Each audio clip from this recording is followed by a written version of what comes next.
দেখেন আমি কিছু ভর্তা বানাবো।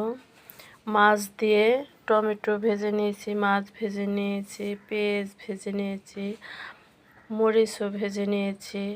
মরিচটা আসলে আমি তেলে সব কিছু ভেজে নিয়েছি, আপনাদের দেখায়নি।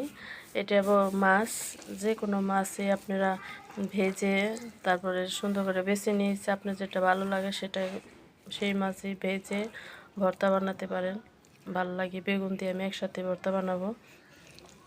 এই যে আমি মরিচ ডলাটা এখন ডলে নিচ্ছি, ভর্তা বানাবো পেঁয়াজ দিয়ে। আগে মরিচটা আমি তেলে একটু ফাঁকে করে রেখে দিয়েছিলাম, এখন ভর্তা বানাবো একসাথে করে সব কিছু দিয়ে সুন্দর করে মাখিয়ে, লবণ দিয়ে আমি আগে মাখিয়ে রেখে দিয়েছিলাম। আমি সব কিছু মাখিয়ে নিয়েছি লবণ দিয়ে দিয়ে। আপনার যদি মনে হয় যে আর একটু লবণ লাগবে, তাহলে যার যার ভর্তার অনুযায়ী লবণটা দিয়ে নেবেন সুন্দর করে।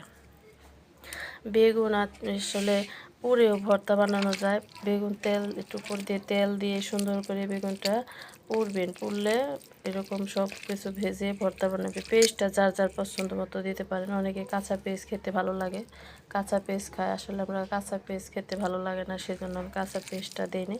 এই যে একসাথে মাখাবো ভর্তা, আপনাদের ভালো লাগবে খেয়ে। আপনারা যে কোনো বড় মাছ আপনাদের ভালো লাগে, যেটা পছন্দর মাছ, ওই মাছটাই ভেজে ভর্তা বানাবেন, দেখবেন ভালো লাগে খেতে।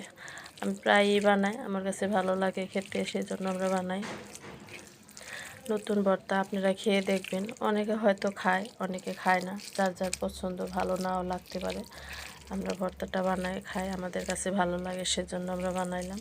আপনাদের যদি কাছে ভালো লাগে তাহলে আপনারা ভর্তাটা বানাতে পারেন, দেখা যায় আপনাদেরও ভালো লাগে।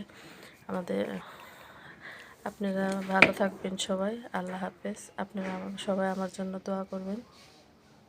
বানিয়ে শেষ করে বাটির মধ্যে রেখে দিয়েছি, আপনারা বানিয়ে খাবেন, ভালো লাগে। টমেটো দেওয়া যায় ভেজে, যদি মনে করেন যে আমরা টমেটো ভেজে দিব, তাহলে টমেটো ভেজে দেওয়া যায়। আমি টমেটো দিয়ে খাই, টমেটো মাছ বেগুন একসাথে দিয়ে খেলে আরও ভালো লাগে। আপনারা সবাই আমার জন্য দোয়া করবেন, ভালো থাকবেন সবাই, সুস্থ থাকেন, আল্লাহ হাফেজ।